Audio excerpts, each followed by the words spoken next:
রাসূলুল্লাহ সাল্লাল্লাহু আলাইহি ওয়াসাল্লাম জন্মের সময় ফেরেশতাদের সাথে শয়তানের তুমুল ঝগড়া।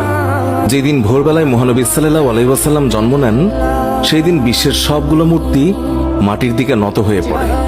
ইরানের রাজার বিশাল প্রাসাদের বারান্দা কেঁপে ওঠে এবং ছাদের 14টি প্রাচীর ধসে পড়ে। বিশ্বের সব সম্রাটের সিংহাসন উল্টে পড়েছিল। বিশ্বের সব রাজা বোবা হয়ে পড়েছিলেন, অর্থাৎ তারা কথা বলতে পারছিলেন না। সেদিন গণকদের সব জ্ঞান লুপ্ত হয় এবং জাদুকরদের জাদুগুলো অকার্যকর হয়ে পড়ে। বিশ্বনবী সাল্লাল্লাহু আলাইহি ওয়াসাল্লাম জন্মের সময় শয়তান তার সন্তানদের মধ্যে আর্তনাদ করে ওঠে।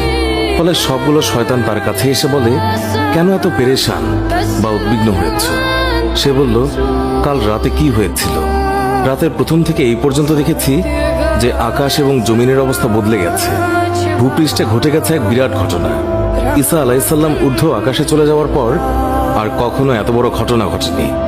সবাই গিয়ে খোঁজ খবর নাও যে কি ঘটেছে।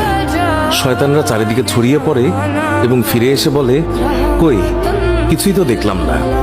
বড় শয়তান বা শয়তানের নেতা তখন বলল, এই বিষয়ে খোঁজ খবর নেওয়া আমাদের কাজ। আর তারপর সে পবিত্র মক্কার কাবাঘর সংলগ্ন অঞ্চলে আসলো। সে দেখল যে ফেরেশতারা কাবাঘরের চারিদিকে ঘিরে রেখেছেন। শয়তান সেখানে ঢুকতে চাইলে ফেরেশতারা হুঙ্কার দিলেন। ফলে সে ফিরে আসে এবং চড়ুই পাখির মতো ছোট হয়ে হেরা পর্বতের দিক থেকে সেখানে প্রবেশ করে। জিবরাইল আলাইহিস সালাম বললেন, ওরে অভিশপ্ত, ফিরে যা। সে বলল, হে জিবরাইল, আমার একটা প্রশ্ন আছে, বলতো আজ রাতে কি ঘটেছে? জিবরাইল আলাইহিস সালাম বললেন, সর্বশ্রেষ্ঠ নবী মুহাম্মদুর রাসূলুল্লাহ সাল্লাল্লাহু আলাইহি ওয়াসাল্লাম আজ রাতে জন্ম নিয়েছেন। শয়তান প্রশ্ন করল, তার মধ্যে কি আমার কোনো কর্তৃত্বের অংশ আছে? সে তথা ইবলিস বা শয়তান আবার প্রশ্ন করল, তার উম্মতের মধ্যে কি আমার কোনো অংশ আছে?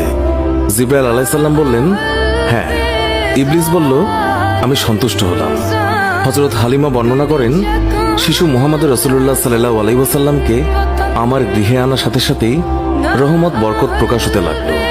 এত পরিমাণ দুধ নির্গত হলো যে রাসূলুল্লাহ সাল্লাল্লাহু আলাইহি ওয়াসাল্লাম এবং তার দুধ ভাই একান্ত তৃপ্তির সাথে দুধ পান করে ঘুমিয়ে পড়তেন। আর উটনির দিকে চেয়ে দেখতে পাই সেগুলোর স্তন দুধে পরিপূর্ণ হয়ে গেছে।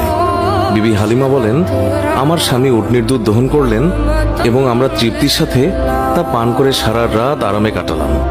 দীর্ঘদিন পর এটাই প্রথম রাত্রি যাতে আমরা শান্তিতে ঘুমিয়ে পড়লাম। আমার স্বামী বললেন, হালিমা, তুমি খুবই ভাগ্যবান এক শিশু নিয়ে এসেছ। আমি বললাম, আমারও এটাই ধারণা, এই শিশু অত্যন্ত সৌভাগ্যবান। বিবি হালিমা আরো বললেন, মক্কা থেকে ফেরার পথে শিশু মুহাম্মদকে কোলে নিয়ে যে দুর্বল বাহনটিতে চলতে লাগলাম, মুহাম্মদ রাসূলুল্লাহ সাল্লাল্লাহু আলাইহি ওয়াসাল্লামের